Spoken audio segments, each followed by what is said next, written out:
Hello dear students, class 10th physics में आप लोगों का वेलकम। यूनिट नंबर 11 जो हम स्टडी कर रहे थे, आज उसका लास्ट टॉपिक है जो कि न्यूमेरिकल प्रॉब्लम्स पे मुश्तमिल है। लास्ट लेक्चर के अंदर हमने पहले 4 प्रॉब्लम्स जो थे वो हमने डिस्कस किए थे। आज के लेक्चर में जो बाकी के रिमेनिंग 4 प्रॉब्लम्स हैं वो हम डिस्कस करेंगे। सो स्टार्ट करते हैं। ऑलमोस्ट ये सारे न्यूमेरिकल जो हैं 5, 6, 7, 8 जो है ये तकरीबन सेम है, सिमिलर है एक दूसरे से। और जैसा पहला न्यूमेरिकल है बाकी के न्यूमेरिकल भी बिल्कुल वैसे ही सेम है। सो स्टार्ट करते हैं फर्स्ट वन से। तो कहता है marine survey ships send a sound wave straight to the sea bed, it receives an echo 1.5 second later. The speed of a sound in sea water is 1500 metre per second, find the depth of the sea at this position. इस numerical के अंदर वो कहता है कि सब marine है, यानी कि एक आप दोज आप कहते हैं वो है, तो वो एक सिग्नल सेंड करती है। उसने बेसिकली फाइंड करना चाहती है डेप्थ ऑफ द सी, यानी कि समंदर कितना गहरा है उसकी गहराई मापना चाहती है। जो speed of a sound in sea water है वो 1500 मीटर पर सेकेंड है, 1500 मीटर पर सेकेंड की जो स्पीड से साउंड वेव्स जो है वो वाटर के अंदर ट्रेवल करती हैं। सो वो सिग्नल सेंड करते हैं, जो इको वापस बैक रिसीव होती है, सिग्नल सेंड होता है, फिर नीचे जमीन के साथ टकराता है और फिर वापस आता है। सो वो जो है वो हमारे पास 1.5 सेकंड से के करीब आता है। सो अगर हम इसे फॉर एग्जांपल यहां से अगर ट्रांसमीटर है, ठीक है जी, और यहां से सिग्नल जो है वो सेंड होता है, तो ये समंदर का जो नीचे वाला लेवल है यहां से टकराता है और टकराने के बाद वापस जो बैक रिफ्लेक्ट होके रिसीवर के पास आता है। इसको टोटल टाइम जो लगता है वो 1.5 सेकंड्स लगते हैं। सो जो चीजें हमारे गिवन है उसमें इको टाइम है t is equal to 1.5 second है, speed of a sound of in water 1500 metre per second है। सो जो फाइंड हम करना चाहते हैं वो डेप्थ है। सो टाइम फॉर वन साइड, अगर मैंने कहा कि ये दो यहाँ पे सिग्नल ट्रांसमिट हुआ और वापस रिसीव हुआ, तो इससे तो 1.5 सेकंड जो थे वो हमें रिक्वायर हुए। लेकिन अगर सिंगल एंड हो, अगर सिर्फ ये वाला हो, तो इसे हम 2 पर डिवाइड कर देंगे। तो 2 पर डिवाइड करने के बाद जो आंसर आएगा, time for one side is equal to 0.75 second हमारे पास आता है। So we know that v is equal to distance over time, यानी कि वेलोसिटी जो है वो हमारे पास होती है डिस्टेंस ओवर टाइम के इक्वल होता है। So d is equal to v t के इक्वल आ जाएगा। सो डिस्टेंस हमारे पास 1500 मीटर पर सेकंड था और जो टाइम था वो 0.75 था। So distance is equal to 1125 metre, यानी कि 1125 मीटर जो डिस्टेंस है वो हमारे पास आ गया। So depth of the sea जो है हमारे पास वो कितनी आ गई, 1125 metre. So very simple question. Class 9th का जो फॉर्मूला है वो हमने इस्तेमाल किया, डिस्टेंस वाला, v is equal to d over t. So d is equal to v t के इक्वल आ जाएगा हमारे पास। तो इसमें नई चीज हमने जो है वो ऐसी कोई फाइंड नहीं की, सिर्फ वैल्यू पुट करके जो ओल्डर वन थी, एक पुराना फार्मूला था, वही इस्तेमाल किया हमने, इसको क्वेश्चन को प्रॉब्लम को सॉल्व कर लिया। सो नेक्स्ट देखते हैं जी। A student clapped in hands near a cliff and heard the echo after 5 seconds. What is the distance of the cliff from the student if the speed of the sound is taken as 346 metre per second? ये भी तकरीबन same similar है। यहाँ पे सिर्फ क्या है, फर्क क्या है कि वहां पे हमारे पास जो सोर्स ऑफ अ साउंड था वो शिप थी, यहाँ पे सोर्स ऑफ अ साउंड जो है वो क्लैपिंग है, यानी कि हैंड्स हैं स्टूडेंट्स के, वो क्लैप करते हैं। वहां पे जो मीडियम था हमारे पास वो वाटर था, यहाँ पे मीडियम जो है इसके अंदर हमारे पास अब जो एयर है वो है। सो यहाँ पे जो साउंड की स्पीड है वो 346 मीटर है और टाइम टेकन जो है वो 5 सेकंड है। चीज हमने सेम वही फाइंड करनी है। So echo time is equal to 5 second, speed of a sound is equal to 346 metre per second, ये दोनों गिवन है हमें। So one time for one side is equal to 5/2 आ जाएगा। लास्ट क्वेश्चन के अंदर हमारे पास जो था यहाँ पे हमारे पास 1.5 था, यहाँ पे अब हमारे पास 5 आ गया।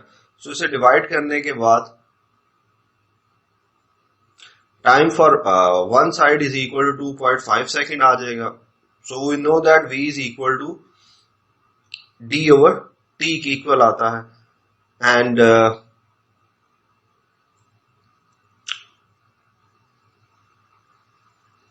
d is equal to v T.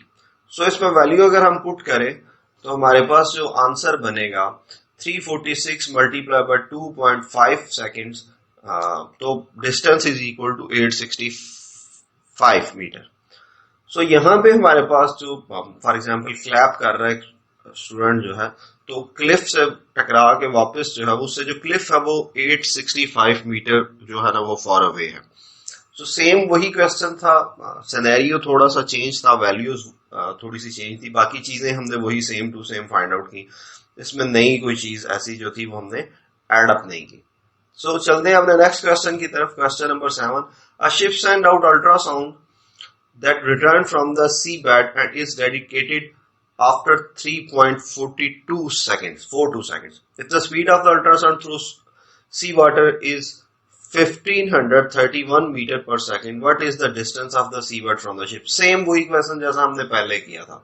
First one question था, ये भी क्वेश्चन बिल्कुल सेम उसी तरह का ही है। इसके अंदर कोई भी ऐसी चीज जो है वो हमने ऐड नहीं की, बिल्कुल सेम फर्स्ट क्वेश्चन सेम। यहाँ पे सिर्फ हमने जो वर्डिंग है थोड़ी सी चेंज की। डिटेक्शन टाइम जो है वो 3.42 सेकेंड है, यानी कि वहां पे इको का वर्ड था, यहाँ डिटेक्शन टाइम है, यानी कि सेंड टू रिसीव, जो सेंड करने के बाद जो वापस रिसीविंग का टाइम है हमारे पास 342 सेकेंड्स है। Speed of ultrasound through sea water is 1531 metre per second. So time for one side is equal to 342 divided by 2. Time for one side is equal to आ जाएगा हमारे पास 171 सेकेंड, यानी 1.71 second. So v is equal to d over t. So same वही चीजें, d is equal to v t की equal आ गया, वैल्यू पुट की, d is equal to 1531 multiply 171। So distance equal to आ गया हमारे पास 2618 मीटर। सेम वही चीजें, इसमें कोई ऐसा एलिमेंट जो है वो नया नहीं है, सेम टू सेम है। आप ऐसे ही जैसे क्वेश्चन नंबर 5 और क्वेश्चन नंबर 7 जो है वो आप एक कर रहे हैं। यहाँ पे सिर्फ वर्डिंग थोड़ी सी चेंज है, वहां पे अल्ट्रासाउंड आ गई, वहां पे साउंड वेव्स थी, यहाँ पे डिटेक्शन टाइम है, उसमें इको का टाइम था, बाकी तकरीबन same he question. So question number 8, the highest frequency sound human can hear is about 20 kilohertz, yani 20,000 hertz. What is the wavelength of a sound in air at the frequency at a temperature of 20 degrees centigrade? What is the wavelength of the lowest sound we can hear of about 20 hertz? Assume the speed of a sound in air 20 degrees centigrade is 343 metre per second. वो कहते हैं assume करें कि 20 degree centigrade के ऊपर है, तो जो सबसे हाईएस्ट फ्रीक्वेंसी जो एक इंसान सुन सकता है 20 किलो हर्ट्ज, और एक जो सबसे लोएस्ट फ्रीक्वेंसी है 20 हर्ट्ज, ठीक है, उसकी लैम्डा की लेंथ कितनी होगी। सो इन दोनों केसेस के अंदर एक पार्ट 1 है जिसमें हाईएस्ट फ्रीक्वेंसी हमारे पास, जो स्पीड ऑफ अ साउंड है वो तो सेम है 343 मीटर पर सेकंड, क्योंकि मीडियम जो है वो हमारे पास सेम है।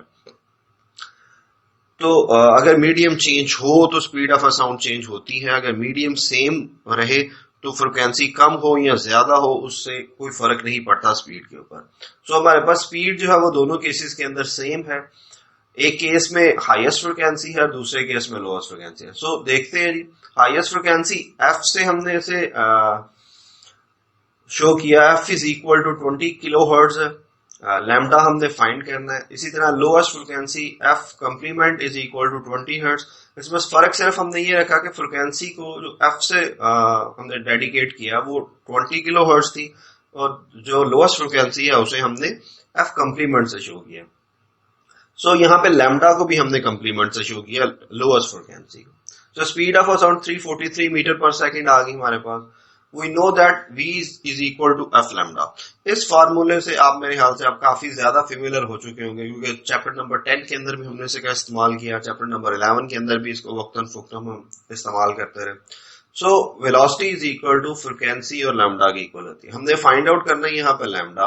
सो लैम्डा इज इक्वल टू हमारे पास आ जाएगा, अगर वैल्यू पुट करें जो v ओवर एफ लैम्डा की, तो v हमारे पास 343 मीटर पर सेकेंड है, और यहाँ पे हमारे पास जो फ्रीक्वेंसी है वो 20 किलो हर्ट्ज यानी कि 20,000 हर्ट्ज है। अगर इन्हें डिवाइड करें तो lambda is equal to 1.7 multiply by 10 की पावर -2 मीटर आ जाएगा। अगर आप इसे वैसे देखें तो ये 0.017 मीटर की जो हमारे पास बनती है, अगर आप उसे कहें वेवलेंथ, तो ये हमारे पास होगी। तो ये बहुत एक शॉर्ट वेवलेंथ है जो कि इंसान एयर जो है वो सुन सकता है। सो ये तो आ गई हमारे पास हाईएस्ट फ्रिक्वेंसी की। सेम इसी तरीके से हम लोएस्ट फ्रिक्वेंसी की भी इस्तेमाल करेंगे, इसका पार्ट 2 है। v is equal to f lambda. यहाँ पे एफ को हम बेसिकली कंप्लीमेंट और लैम्डा को भी कंप्लीमेंट से शो करते हैं। सो लैम्डा का कंप्लीमेंट इज इक्वल टू यानी कि लोएस्ट फ्रिक्वेंसी की जो वेवलेंथ है वो इज इक्वल टू आ जाएगी 343 डिवाइडेड बाय 20 हर्ट्ज। तो इसे 20 से डिवाइड करेंगे। So lambda is equal to 17.2 metre. एक बहुत बड़ी वेवलेंथ है जो कि इंसानी एयर जो है ये मैक्सिमम वेवलेंथ का सिग्नल जो है वो हम सुन सकते हैं। सो दोनों केसेस के अंदर हमने लैम्डा की वैल्यू फाइंड कर दी कि फॉर एग्जांपल अगर आपसे पूछा जाए कि 20 किलो हर्ट्ज के ऊपर लैम्डा कितना होता है अगर sounds at a normal mediums air के अंदर, तो एयर की आमतौर पर 343 या 330 मीटर होती है। तो आप ये कह सकते हैं कि 1 मल्टीप्लाई बाय 1.5 मल्टीप्लाई बाय 10 की पावर -2 या 1.7 मल्टीप्लाई की पावर -2 मीटर जो है वो हाईएस्ट जो वेवलेंथ है उसका सिग्नल इंसानी एयर जो है वो सुन सकता है। इसी तरीके से लैम्डा जो है वो 17.2 मीटर का जो लोएस्ट सिग्नल है वो वेवलेंथ है जो कि इंसानी एयर आराम से सुन सकता है। सो आज का जो लेक्चर था वो यहीं पे हम कंक्लूड करते हैं। इंशाल्लाह जो जीपीसी के स्टूडेंट्स हैं उनके लिए मंडे वाले दिन इस का फर्स्ट क्विज जो हमारा होगा, सो अपने आप को प्रिपेयर कर लीजिएगा। एमसीक्यूज बेस हो सकता है, उसमें 15 एमसीक्यूज मैं रिकमेंड करूंगा। होप्स हो कि 15 एमसीक्यूज हो, 20 भी हो सकते हैं। सो चैप्टर नंबर 10 और चैप्टर नंबर 11 इनका कंबाइन जो है वो एक क्विज होगा आपका दोनों चैप्टर्स का मंडे वाले दिन। उसका टाइम होगा सुबह 9 बजे से लेके 12 बजे तक। सो बी केयरफुल और इसे अच्छे तरीके से प्रिपेयर कीजिएगा। ये मार्क्स जो हैं ये आपके काउंट होंगे और आपके जब एडमिशन वगैरह का प्रोसेस होगा तो उसके अंदर इनको वैसी ही इम्पोर्टेंस दी जाएगी जैसी कि आपके जर्नल एग्जाम्स को इम्पोर्टेंस दी जाती है। सो अपना ख्याल रखिएगा, सब्सक्राइब करें ई लर्निंग को और क्लिक करें बेल आइकन को ताकि आप जो है वो बाकी के जो लेक्चर्स या वीडियोस जो हम अपलोड करते हैं इस चैनल के ऊपर आपके कोर्स के अलावा दूसरी क्लासेस के या जर्नल वीडियोस होती हैं किसी टॉपिक के ऊपर, तो उनसे भी आप जो है वो आपको इंफॉर्मेशन मिल सके कि आप अभी ये वाला वीडियो अपलोड हो। सो टेक केयर, अपना ख्याल रखिएगा। अल्लाह हाफिज।